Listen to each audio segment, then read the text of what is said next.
Quem me conhece sabe que eu tenho muito respeito e carinho pelos outros movimentos que são nossos irmãos na fé. No meu percurso de estudo da Palavra de Deus, eu estudei numa escola de linha batista. Lá aprendi coisas muito boas. Lá também defendi a tese, a minha tese, uma mini teologia sistemática, mas defendi-la como pentecostal. E defendi-la num irmão batista, teve cuidado, o professor teve cuidado de me ouvir. Ele no final deu os parabéns. Ele disse somente: temos duas coisinhas que diferimos, mas o irmão sustentou tudo pela Bíblia. E, portanto, é o meu respeito. Apesar de eu ter estudado, eu acredito no Pentecostes e na importância dele para a vida da Igreja nos dias de hoje. Atos 1:8 diz: mas recebereis a virtude do Espírito Santo que há de vir sobre vós, e ser-me-eis testemunhas, tanto em Jerusalém, como em toda a Judeia e Samaria, e até aos confins da terra. Mas recebereis a virtude do Espírito Santo que há de vir sobre vós, e ser-me-eis testemunhas, tanto em Jerusalém, como em toda a Judeia, Samaria e até aos confins da terra. Até aqui a palavra do Senhor. Poderíamos definir pentecostalismo como a crença num vívido testemunho da obra do Espírito na vida e na missão da Igreja. A ação do Espírito Santo visa a vida e a missão da Igreja. Nós, como pentecostais, levamos a sério a operação do Espírito Santo como comprovação da veracidade das doutrinas da fé e para outorgar poder à proclamação destas mesmas. Por outras palavras, não só o Espírito aviva essas verdades, mas como nos dá a capacidade de as transmitir aos outros.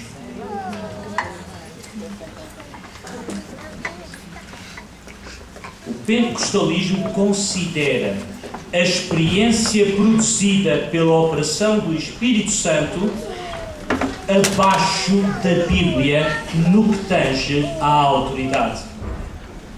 Como pentecostais, a nossa autoridade é a Bíblia Sagrada, a Palavra de Deus. Começa a correr muito entre nós uma expressão: o Senhor disse-me. Cuidado, meu amado irmão, porque no Antigo Testamento era coisa séria dizer assim diz o Senhor, ou o Senhor disse-me, porque quando a profecia não se cumpria, tal profeta era apedrejado até à morte. O que é que isto significa? Significa que o nome do Senhor não pode ser tomado em vão. Não podemos brincar com coisas sérias, sendo certo que o Senhor continua a falar à sua Igreja.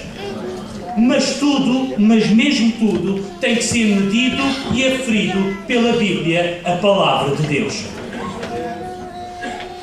A experiência não faz regra, não estabelece doutrina, é a Bíblia Sagrada que a estabelece. No entanto, a experiência corrobora, enfatiza, confirma as verdades bíblicas, e essa função do Espírito é de importância crucial. Ele confirma, porque o Espírito que está em nós é o mesmo que inspirou a Sagrada Escritura. Então, se Ele disse, Ele confirmará na nossa vida.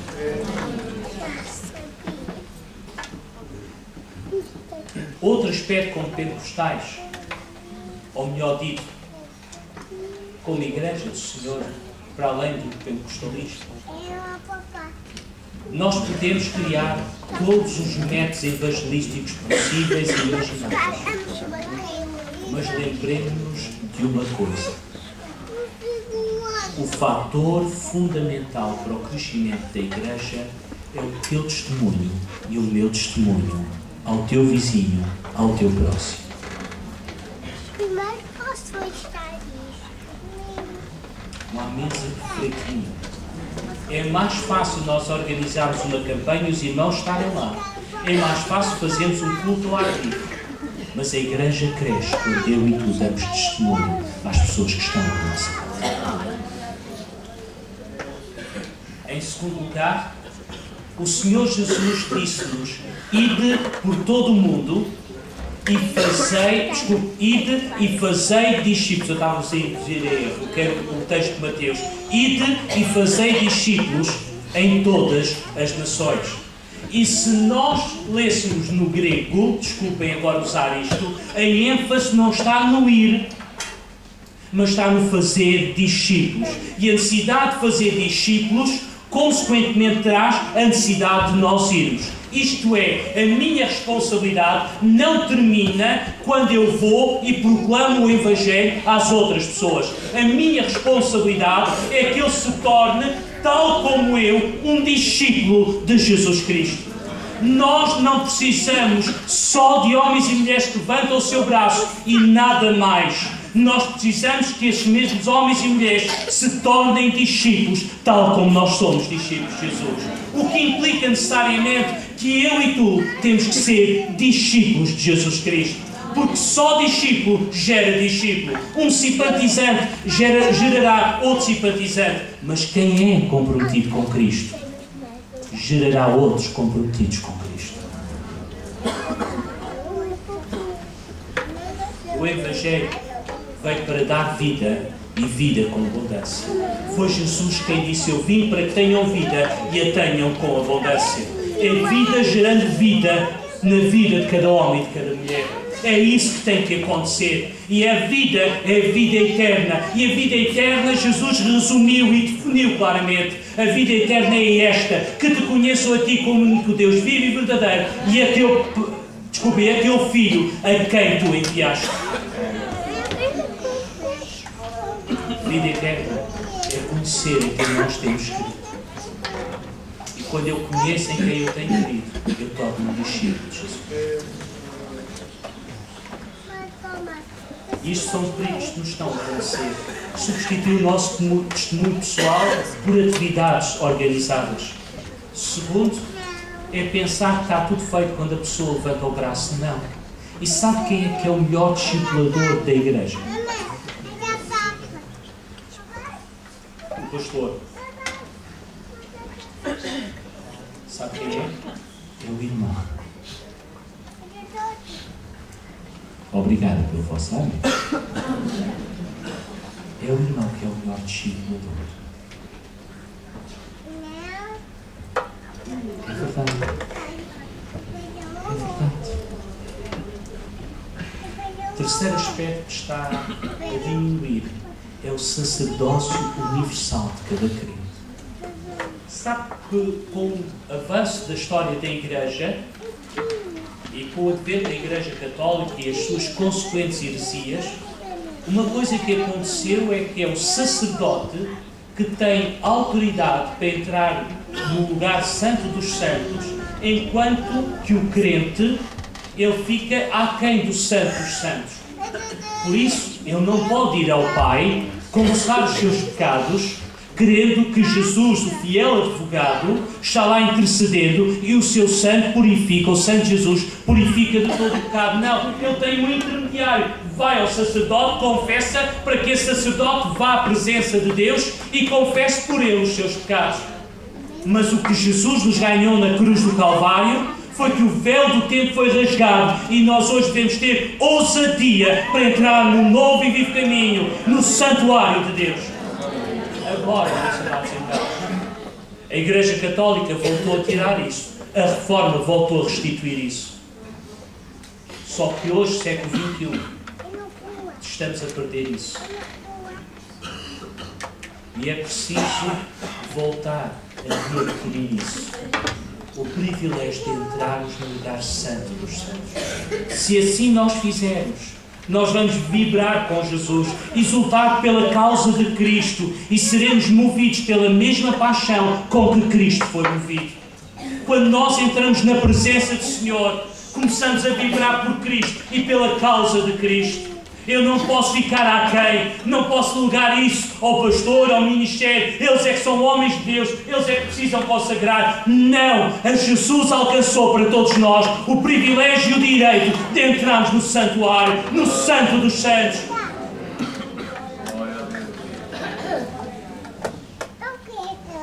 Deixai-me agora deixar alguns pontos sobre o que é ser pentecostal.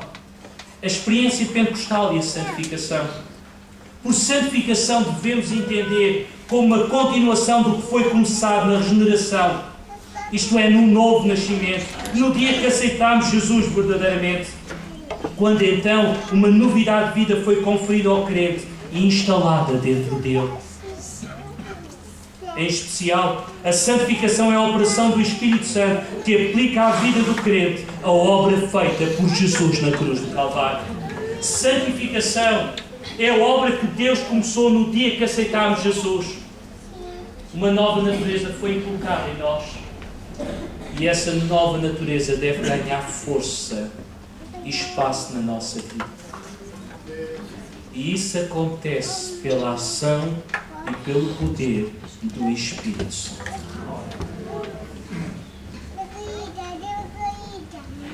Note, não acham tão estranho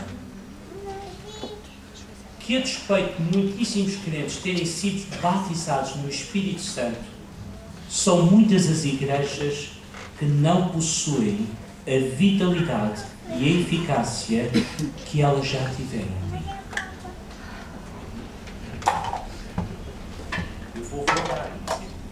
Apesar de muitíssimos crentes serem batizados no Espírito Santo, essas igrejas não têm a mesma vitalidade nem a eficácia que um dia já tiveram. Se nós nunca pararam para pensar porquê?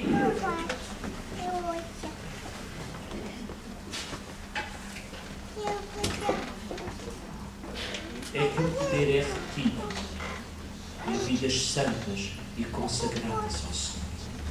Podemos ter uma experiência e ela logo se desvanece.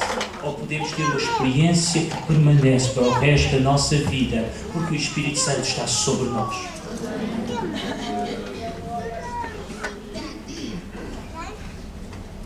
Santidade significa centralidade de Cristo como modo de vida.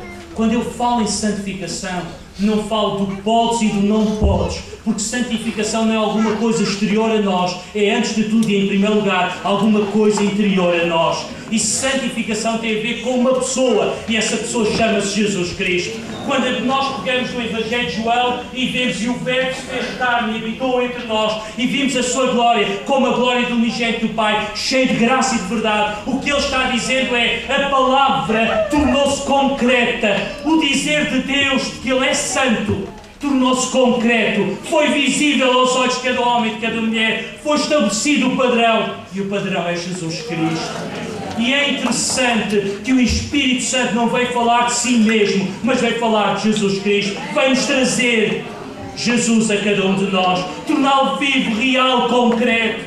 E quando eu leio as passagens do Novo Testamento que me falam do meu Senhor, Ele torna viva dentro de mim. É esse mesmo Espírito que nos faz ser discípulos de Jesus. É esse mesmo Espírito que nos faz obedecer às suas ordens. Quando nós lemos das Escrituras, está escrito.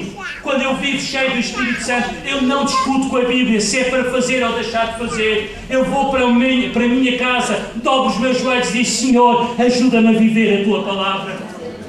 Irmão e irmã, ser crente, ser filho de Deus, implica eu viver o que está escrito na Bíblia Sagrada. E o Espírito Santo é o agente através do qual Ele nos quer fazer viver. Fala-se hoje pouco disto. Não tem problema nenhum. Porque ser santo é uma condição para eu continuar a seguir o meu Senhor. Mas ser santo não implica deixar de fazer coisas e passar a fazer outras. Implica que Cristo seja plenamente formado em mim. Porque não tem a ver com atos exteriores. Tem, antes de tudo, a ver com o meu coração. Agora, como o Senhor Jesus disse, lembram-se que a natureza da árvore é manifestada em quê? Digam. Nos frutos. Pelos seus frutos. Mas é a natureza da árvore que determina os frutos. Nós não podemos chegar, ou então somos árvore de Natal. Que aquilo que está lá não é nosso. Foi alguém que pôs lá. Mas não é natural. Mas nós, como filhos do Senhor, não somos assim. Queremos na obra do Espírito Santo nos nossos corações, de maneira que Ele nos capacita a dar o fruto. O fruto é produzido por quem? Então não é produzido por nós, é através de nós que ele acontece. Certo? Como pentecostais nós queremos nisto.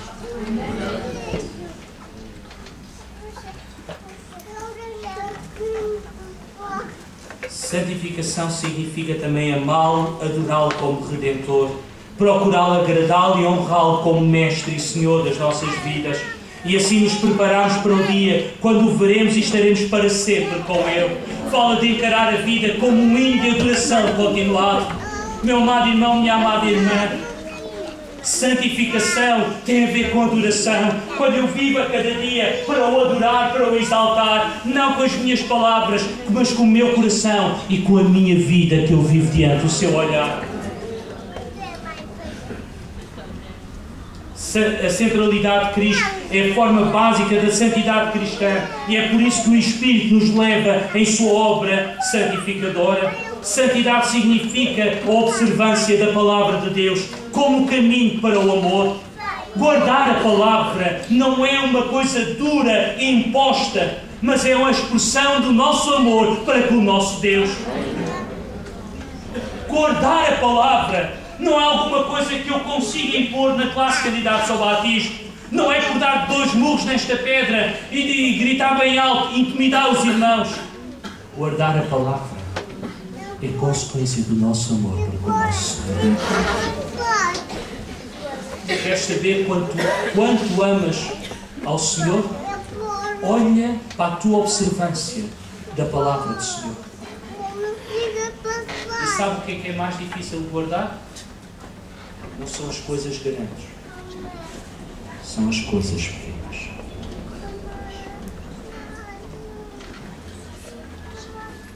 Santidade origina-se do conhecimento do amor do nosso Deus Santo em Cristo.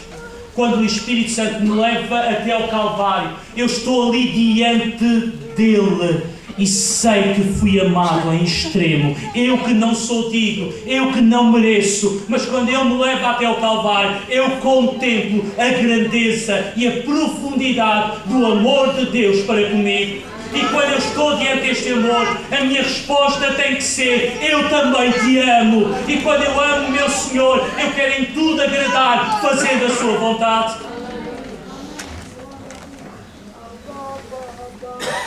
E qual é a sua vontade? Onde é que ela está? Na sua palavra.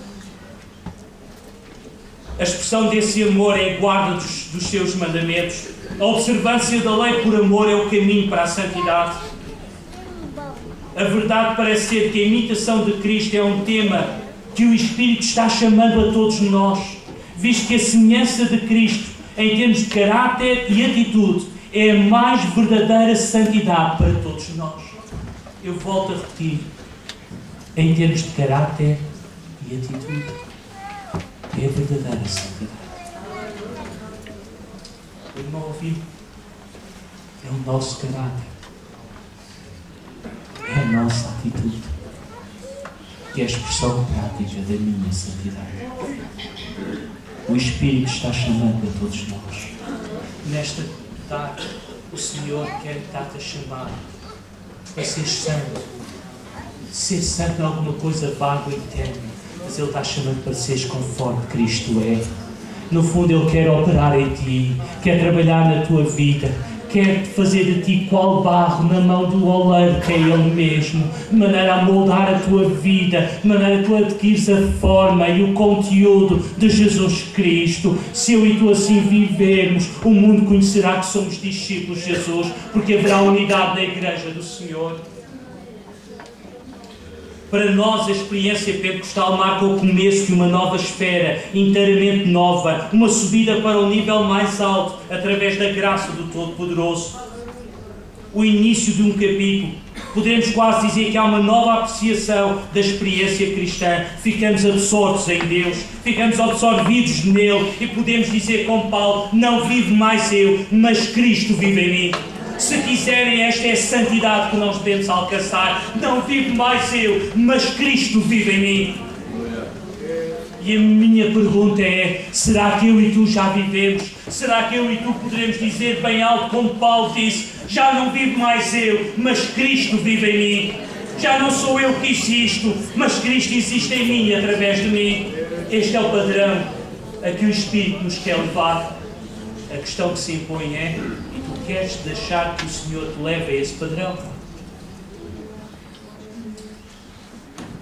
A experiência pentecostal e a missão da Igreja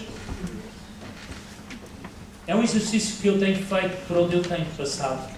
Certamente os irmãos nunca o fizeram. Ler o Evangelho de Lucas e logo saltar para o livro de Atos Apóstolos. Eu faço um desafio a fazer essa leitura, porque na realidade, no original, não eram 2 volumes num só livro. Isto é, estavam todos juntos num só livro. Tinha a primeira e a segunda parte. E quando Lucas diz na abertura do seu livro de Atos: fiz o primeiro tratado ao Teófilo para conheceres o que Jesus fez e ensinou, o que ele está a dizer é que este segundo tratado é aquilo que Jesus continuou a fazer e a ensinar. Com a diferença que Jesus não está mais no mundo, mas deixou a sua Igreja no seu lugar. Mas o elemento constante é o Espírito Santo de Deus. E se os irmãos pegarem no Evangelho de Lucas, ele abre logo a falar do Espírito Santo. O anjo Gabriel aparece a Maria e fala o quê? Que ela seria o veículo através do qual Jesus viria ao mundo. Mas como é que se processaria isso? Perguntam-me. Estão lembrados? É através de quem que tudo acontece? Do Espírito. Estão lembrados? Mas depois ela vai ter com a sua prima Isabel. Estão lembrados? E o que é que aconteceu ao menino que estava no seu ventre? Foi cheio do Espírito Santo no ventre de Isabel, certo? E o que é que aconteceu a Zacarias, pai de João Batista? Profetizou, cheio do Espírito Santo. Mas logo mais, o que é que acontece a Simeão? Meditamos aqui no culto de terceira idade. Num espaço tão curto, por 3 vezes diz que pelo Espírito foi revelado, pelo Espírito subiu ao templo, pelo Espírito falou a Maria, José. Constantemente pelo Espírito. A mesma coisa profetizando. A mesma coisa quando Jesus saiu do batismo e o Espírito Santo baixou sobre ele. E ao baixar sobre ele, o guiou até o deserto. Trouxe-o do deserto até a Galileia, a Nazaré. Levou e leu a Escritura. E a Escritura diz: o Espírito do Senhor está sobre mim. E Jesus, a partir daqui, exerce o seu ministério no poder e na autoridade do Espírito Santo. Chegamos ao livro de Atos Apóstolos e o que é que vemos? A Igreja exercer o ministério de Jesus Cristo na força e no poder do Espírito Santo. Parece que os irmãos não estão a acompanhar. Sabe o que é que isto significa? Que aquilo que outrora aconteceu pode acontecer novamente. Pela mesma razão, pela ação e pelo poder do Espírito Santo.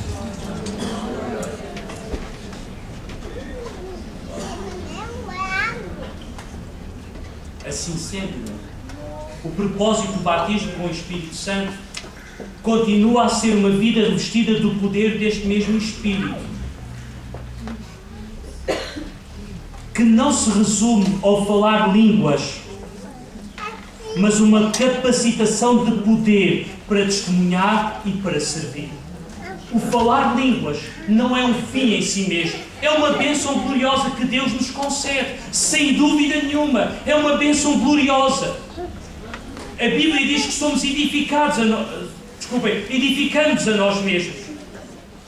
Mas não é tudo isso que acontece quando somos cheios deste poder.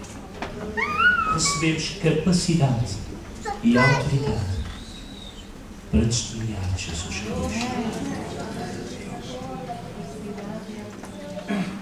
O que eu preciso é sentir a necessidade deste poder sobrenatural para testemunhar e para servir. Parece-me que nós, irmãos, e com todo o respeito por cada irmão, precisamos de voltar a sentir quão fracos, débeis nós somos diante da tarefa gigantesca que temos diante de nós. Eu meditei aqui atrasado acerca da igreja primitiva. Depois de terem sido libertos, eles foram para os seus, contaram tudo e levantaram a sua voz dizendo: Senhor, atenta para as suas ameaças e concede aos teus servos que falem com toda ousadia a tua palavra. Note, olha para as suas ameaças. Por outras palavras, nós somos fracos para enfrentar tamanha tempestade.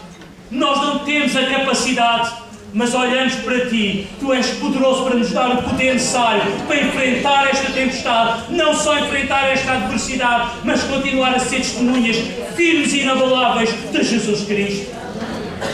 Já agora deixai-me dizer, aqueles anjos tinham estado diante do Sinédrio e Pedro, cheio do Espírito Santo, deu testemunho. Mas quando chegaram à igreja que estava reunida, eles não disseram, nós estamos cheios. Eles disseram, nós continuamos a precisar a cada dia. Sabe o que é que isso significa? Usámos de poder há bocado, mas precisamos de ser renovados constantemente para não cair em fraqueza. Baixemos os braços, calemos a nossa boca e fiquemos recolhidos no nosso cantinho. Não, precisamos de cada dia que Tu renoves esse poder sobre nós. E é isso que a Igreja precisa nos dias de hoje. Precisa não de momentos espetaculares na sua vida, mas de uma vida cheia do poder do Senhor. Continuamente, todos os dias, sendo cheios do poder do Senhor. É isso que nós precisamos a cada dia e a cada instante. Não basta o de ontem, não basta as experiências gloriosas que possamos ter hoje. Amanhã precisamos de voltar a ser cheios deste poder.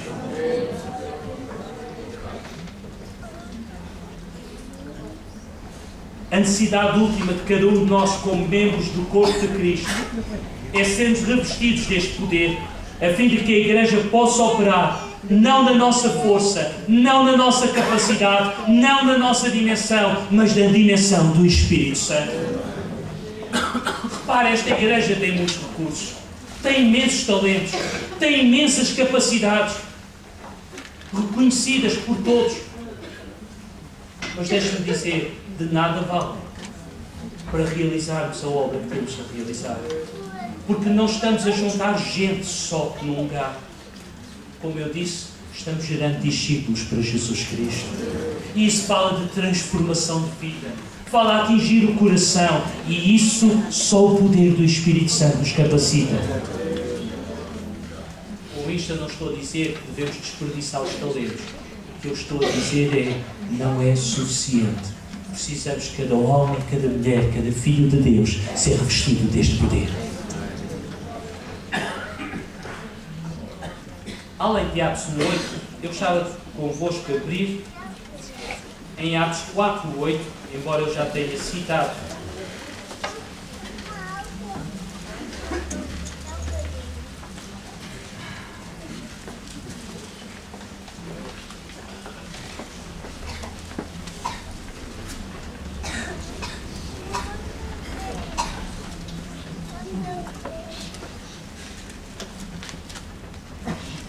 Então Pedro 4:8, cheio do Espírito Santo, lhes disse: principais do povo e vós anciãos de Israel. 4:31. E tendo orado, moveu-se o lugar em que estavam reunidos, e todos foram cheios do Espírito Santo e anunciavam com ousadia a palavra de Deus. 7:55.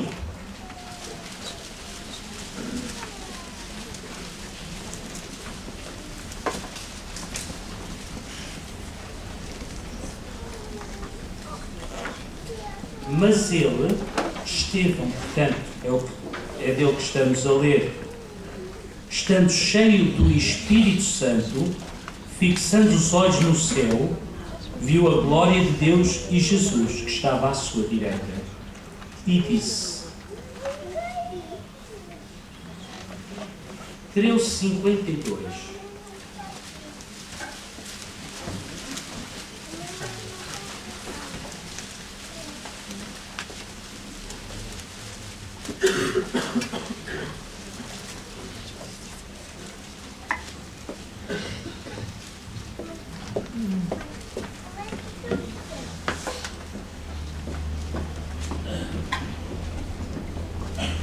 Podemos ler um bocadinho antes para os irmãos compreenderem o contexto. Mas Paulo e Barnabé, verso 46, desculpem. Mas Paulo e Barnabé, usando de ousadia, disseram: era necessário que a vós se vos pregasse primeiro a palavra de Deus, mas visto que a rejeitais e vos não julgais dignos da vida eterna, eis que nos voltamos para os gentios, porque o Senhor assim nos mandou. Eu pus para a luz dos gentios, para que sejas de salvação até aos confins da terra. Verso 49. E a palavra do Senhor se divulgava por toda aquela província. Verso 52. E os discípulos estavam cheios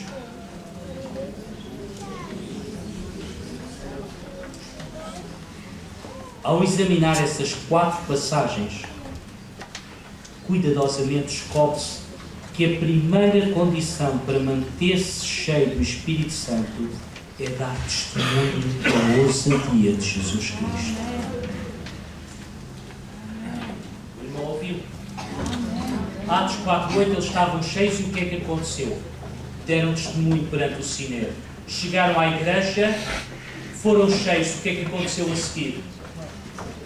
Deram testemunho de Jesus, anunciavam com ousadia a palavra. Estevão estava cheio do Espírito Santo. O que é que ele fez? Deu testemunho.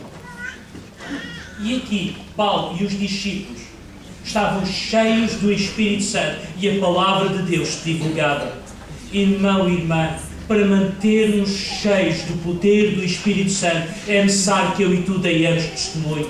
Quando partimos agora para cultos especiais em cada congregação, de nada valerá, irmãos, se eu e tu não estivermos conscientes que para mantermos esse poder, eu e tu precisamos dar testemunho de Jesus Cristo.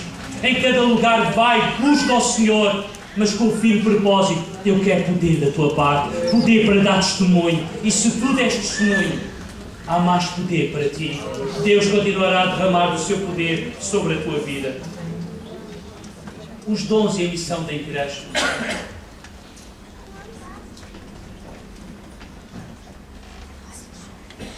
O que dizer dos dons? São aspectos essenciais para o crescimento e edificação da igreja.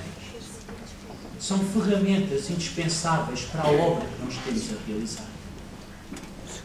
Agora eu pergunto: como é que eles podem manifestar na nossa vida?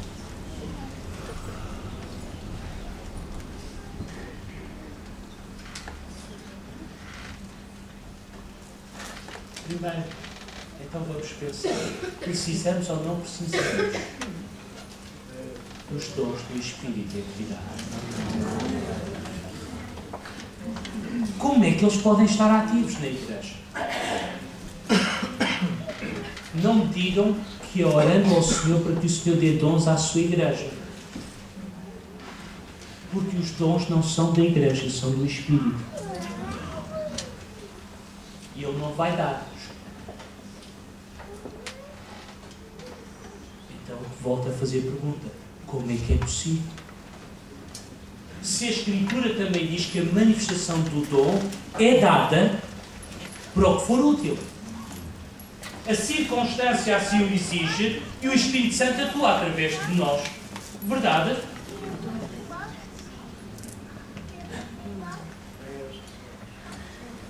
Independentemente do dom, agora não vamos ser tão certeiros nisso, mas quando Pedro e João sobem à hora da oração pela porta formosa ao templo, está lá um coxo.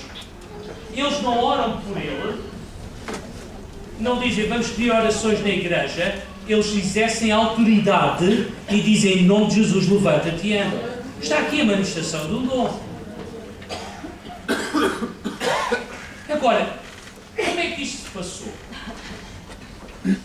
O Senhor falou com eles e eles andaram à procura. Onde é que está o coxo? Pela descrição da narrativa bíblica, não andaram à procura, porque eles até iam passar por ele sem dizer nada. Quem despertou a atenção foi o coxo pedindo umas molas. Estão lembrados? Como é que o dom se manifestou?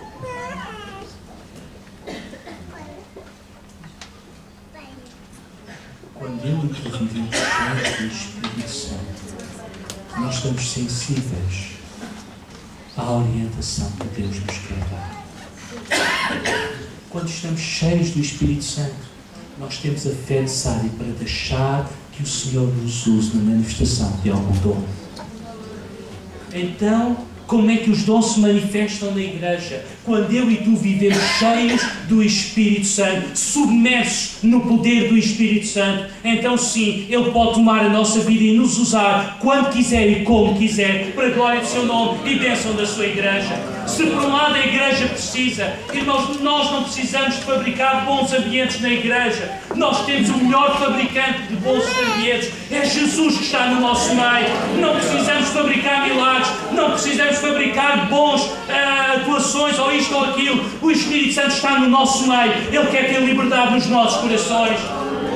Quando fala-se tanto em dar liberdade ao Espírito, a maior liberdade que se pode dar é no teu coração, é na tua vida, é na minha vida e no meu coração. Quando Ele tem plena liberdade, Ele pode me usar, Ele pode me tomar, Ele pode me agir através de mim e coisas grandes acontecem. Mas não acontecem só na igreja, acontecem fora da igreja.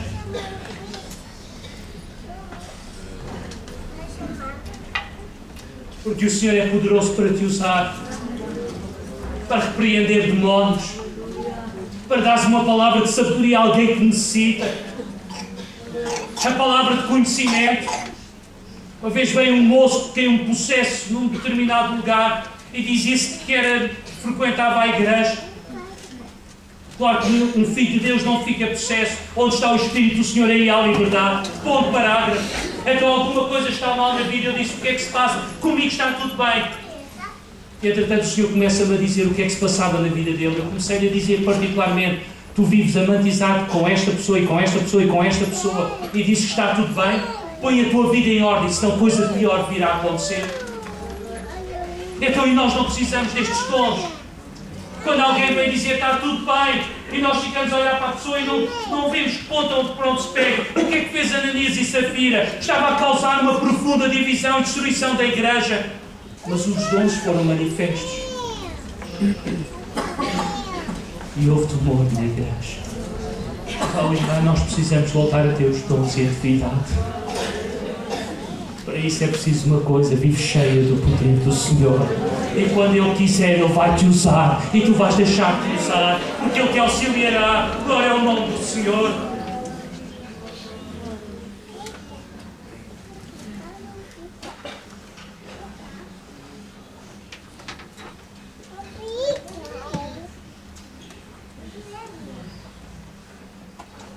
O ministério de todos os membros no corpo de Cristo. A visão de Paulo acerca do crescimento da igreja relaciona-se com o facto de os cristãos expressarem Cristo uns aos outros em toda a sorte de serviço, sustento e ajuda mútua, na medida em que o amor determina. Eu vou ser muito rápido aqui. A igreja cresce quando servimos a igreja. Eu sirvo a igreja não quando eu tenho um cargo na lista de servidores, mas quando eu encaro a minha vida, as capacidades que o Senhor me deu, naturais, e coloco aos pés do Senhor e deixo que Ele me use para a bênção do corpo de Cristo. Mas também quando eu o busco, para que Ele me encha do seu poder, para que seja uma bênção na igreja. Aleluia.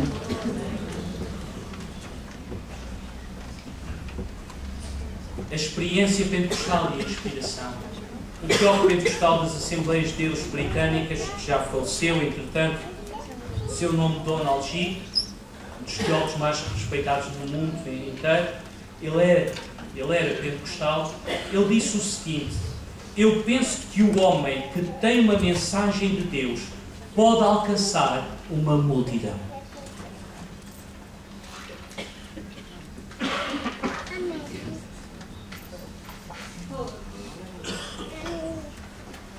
Deixem-me pôr isto de outra forma. Nós precisamos que eu, começando por mim, quando me levanto para pregar, eu não possa ter uma palavra bem estruturada, mas eu possa falar da parte de Deus, da presença de Deus. Todos os membros do ministério, quando se levantam, precisam se levantar e falar da parte de Deus, na presença de Deus. Mas precisamos, cada professor de escola dominical, a cada domingo, quando se sentam diante dos seus alunos, que não deem uma história, mas falem de Deus, da parte de Deus e na sua presença também. Precisamos, cada cooperador de escala, que falem da parte de Deus, na presença de Deus. Isto é, cada um de nós viva cheio e inspirado pelo Espírito Santo.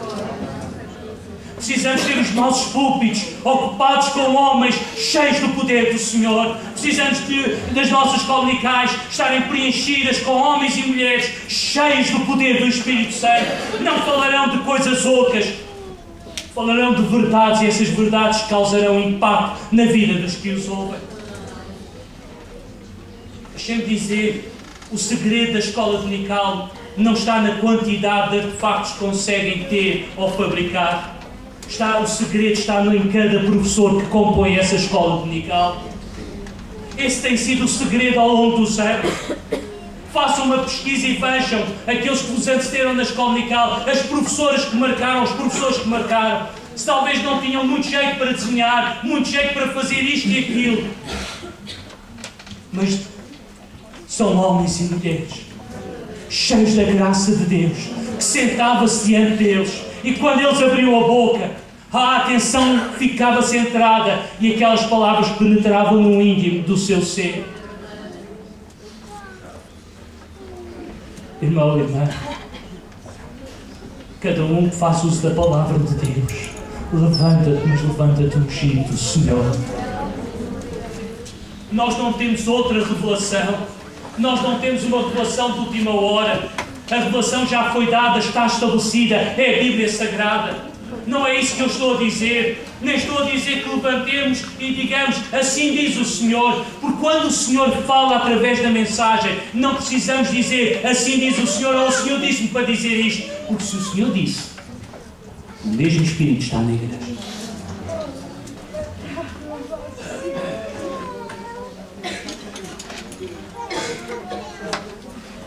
O pregador cristão não é um profeta, mas é um profeta ao mesmo tempo. Eu já vou dizer, ele não recebe qualquer revelação original. Sua tarefa é expor a revelação que já foi dada. E neste sentido não é um profeta como eram os profetas do Antigo Testamento. Mas é um profeta no sentido exato da palavra. Que a responsabilidade do profeta era trazer Deus ao homem.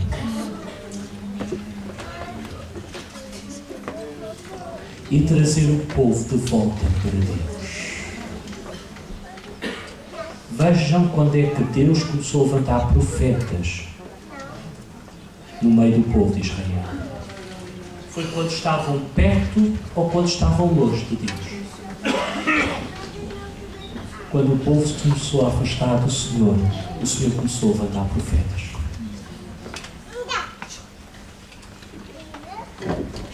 Meu amado irmão, meu amado irmão, precisamos que homens e mulheres cheios do poder do Senhor se levantem e preguem a palavra.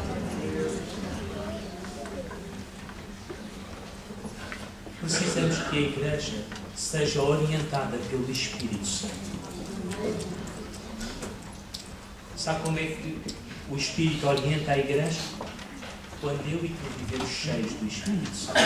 Então, quando Ele quer fazer, eu e tu sentimos. Não há cá crise nenhuma quando diz, mas eu sinto, e o outro não sente, e parece que há aqui dois Espíritos a falar. Não. Quando eu e tu vivemos cheios do Espírito Santo, o Senhor vai dizer, separai-me a mim, ou partai-me Barnabé e Saulo para a obra que eu tenho encomendado. E o ministério da igreja da altura e a igreja toda sentiram que era Deus a falar e é tempo de separar Barnabé e Saulo para a obra que o Senhor nos tem encomendado. E juntos se reuniram, impuseram as mãos e os enviaram para fazer a obra. O Espírito falou à igreja. Como? Não há descrição, mas falou àqueles que foram chamados e à igreja no seu todo. Todos sentiram o que o Senhor estava a fazer. Precisamos voltar a viver neste registro. Precisamos voltar a viver nesta dimensão. A igreja não é uma associação. A igreja não é um conjunto de pessoas. São homens e mulheres reunidas pelo Santo Jesus, que vivem cheias do poder do Senhor, vivem submissas a Ele, e que todos juntos somos orientados e dirigidos por Ele.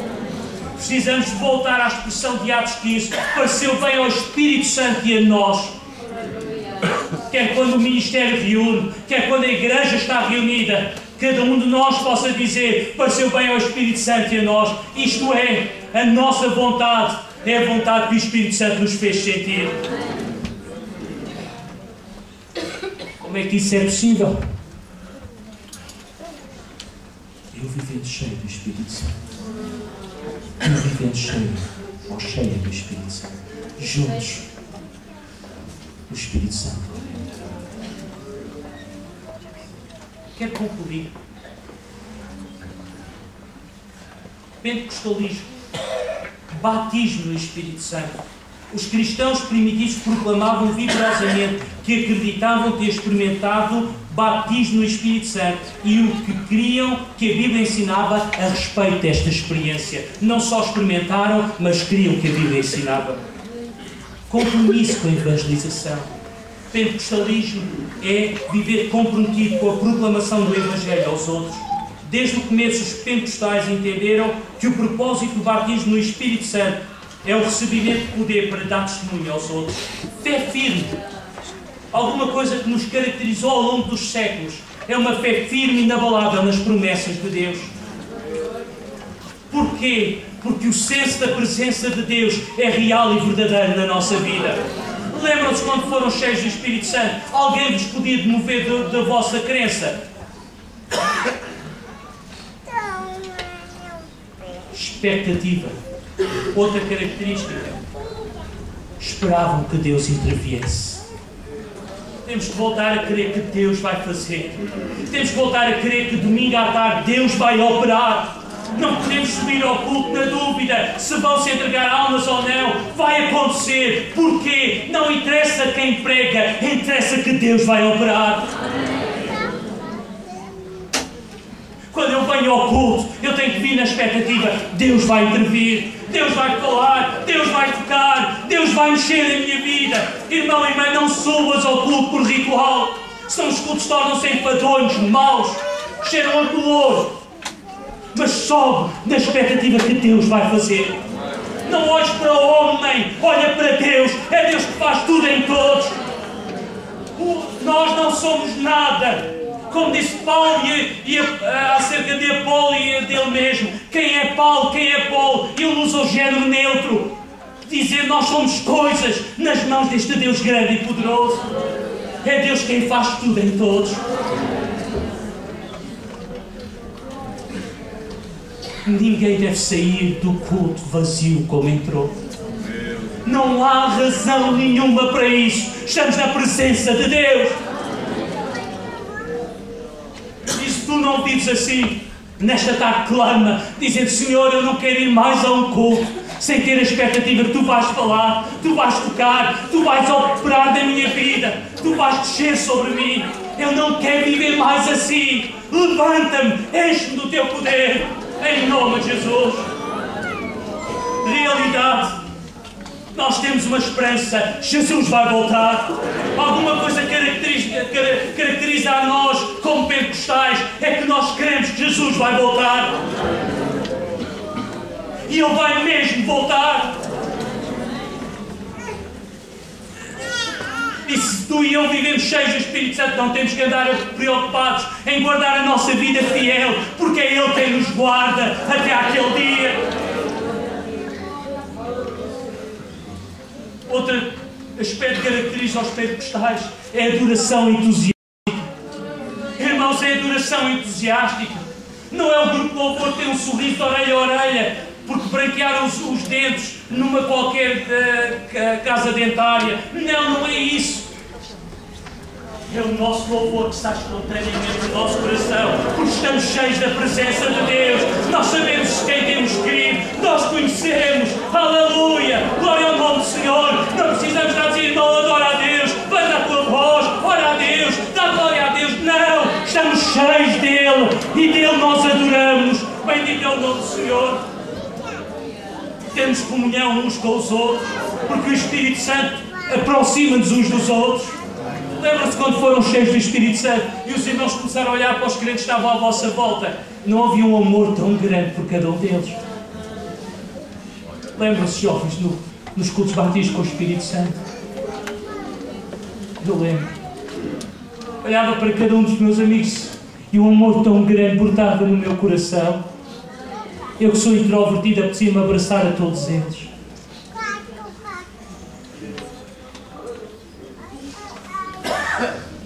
Cheios do Espírito Santo, outro registro, outra característica do batismo com o Espírito Santo e da vida cheia do Espírito Santo é que reconhecemos a autoridade da Bíblia.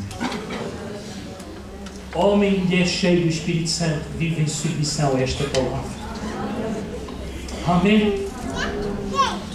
Nesta tarde eu quero fazer um desafio.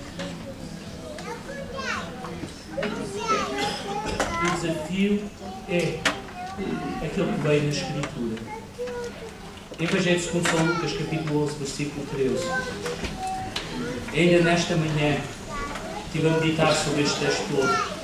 Os irmãos estiveram cá de manhã, não se assustem, eu não vou voltar a falar do texto.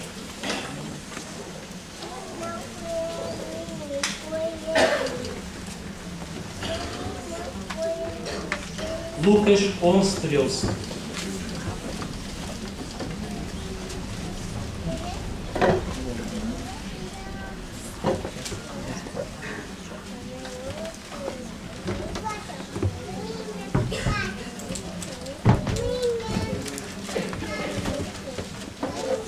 Pois se vós, sendo maus, sabeis dar boas dádivas aos vossos filhos,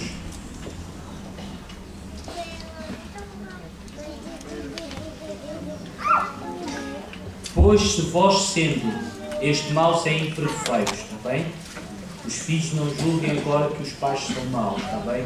Ou pelo menos eu, quando chegava este texto, olhava assim para a minha mãe e para o meu pai, que durante uns largos anos eu não podia sair da beira deles. Aqui, não olha para trás, não masca, pastilha, chiclete, e não vai à casa de banho.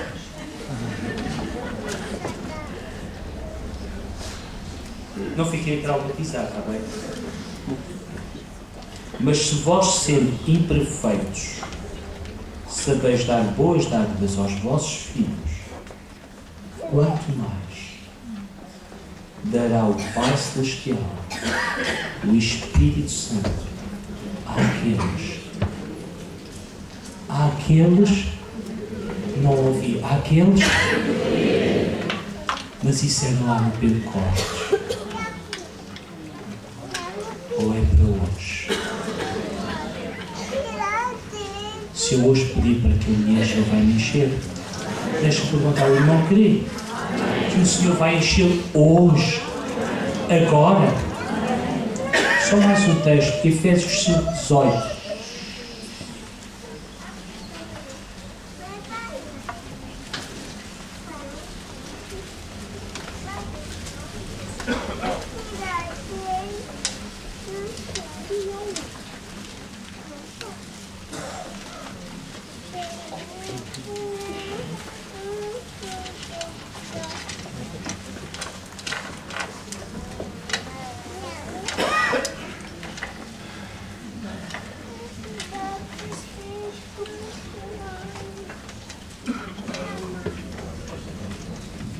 E não vos embriagueis com vinho em que há contenda. Os irmãos que não encontraram, escutem, por favor. E não vos embriagueis com vinho em que há contenda, mas enchei-vos do Espírito. Numa tradução mais literal, diria: deixem Deus encher-vos do seu Espírito. A minha questão é: queremos ser cheios do Espírito Santo? Fiquemos todos de pé. Aleluia. Gostava de cada um por aí cantarem a Senhora da Hora. Porém, antigo que eu aprendi aqui, só aqui que eu ouvi cantar. O Espírito de Deus enche a minha vida, enche a minha alma, enche todo o meu ser. Mas antes de fazer, eu queria deixar-vos aqui. Os irmãos querem ser cheios deste poder? Cheios deste poder para ter uma vida santa? Ser cheios para dar testemunho de Jesus? Ser cheios para servirmos neste poder? A nós, membros do Ministério, professores de escola dominical, cooperadores de escola dominical, queremos nós ser revestidos deste poder para quando nós nos levantarmos, falarmos da parte de Deus na sua presença. Então comecemos a buscar o Senhor. Cada irmão e cada irmã, fechando os seus olhos, comece a buscar o Senhor. O Espírito Santo será dado àqueles que lhe pedirem.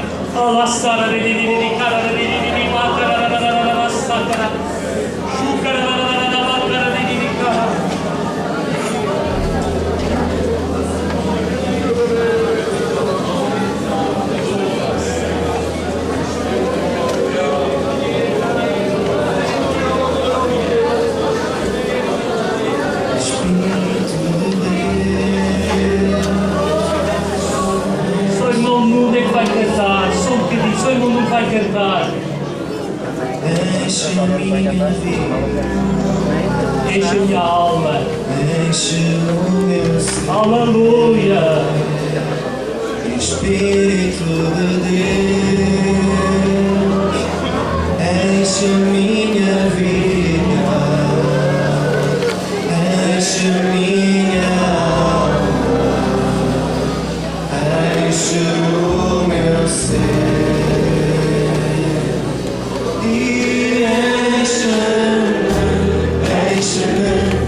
Enche-me com tua presença, enche-me com teu Espírito, enche-me com teu poder. Vamos juntos, em som mundo vai cantar. Busca ao Senhor, busca ao Senhor com as suas palavras. Diz isso mesmo, Senhor, enche o teu poder nesta tarde. Senhor, eu quero te sentir, aleluia. Eu quero voltar a ter vida dentro de mim, aleluia. Eu quero servir em poder. Eu este ano tenho um dom, quero servir em poder. Irmãos que têm nome na lista de servidores, outros irmãos que não têm o nome, mas que servem ao Senhor. Busca ao Senhor nesta tarde. Deixa que Ele te levante, deixa que Ele te revista do seu poder. Aleluia!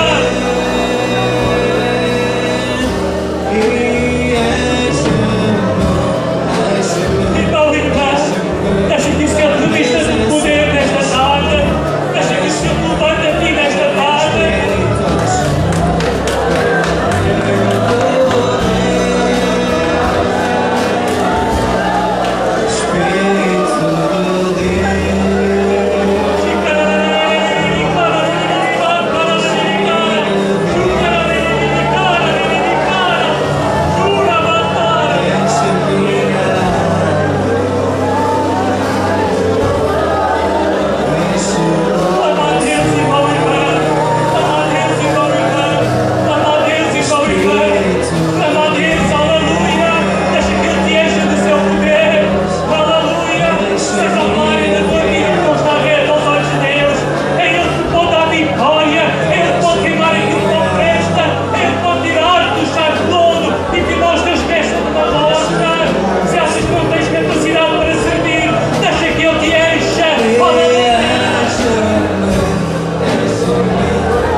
Meus amados irmãos, isto não é tudo. O que nós precisamos é experimentar isto todos os dias. E está nas vossas mãos, irmãos. Não está nas mãos do pastor. Está nas vossas mãos. Irmãos, eu todos os dias eu tenho que quebrar os meus joelhos e clamar a Deus. Porque eu também preciso que Ele visite a minha vida todos os dias.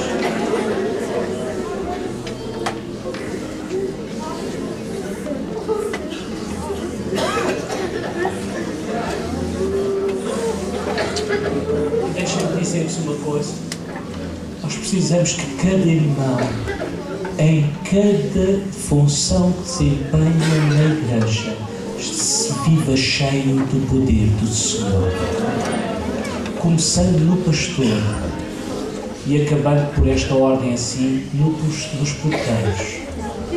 Nós precisamos que todos que servem, sirvam cheios do poder do Senhor. Amém? Amém? A capacidade natural é importante porque foi dada por Deus. Os talentos que fomos adquirindo com o estudo, com a experiência da vida, são importantes, mas não é tudo. Volto a dizer, não é tudo. E nós temos uma igreja cheia de talentos. Não é tudo. Mas quando somos cheios do Espírito Santo, temos tudo. Glória ao nome do Senhor. Este é o desafio que eu vos quero deixar nesta tarde. Tenham bondade de ficar sentados, meus amados irmãos.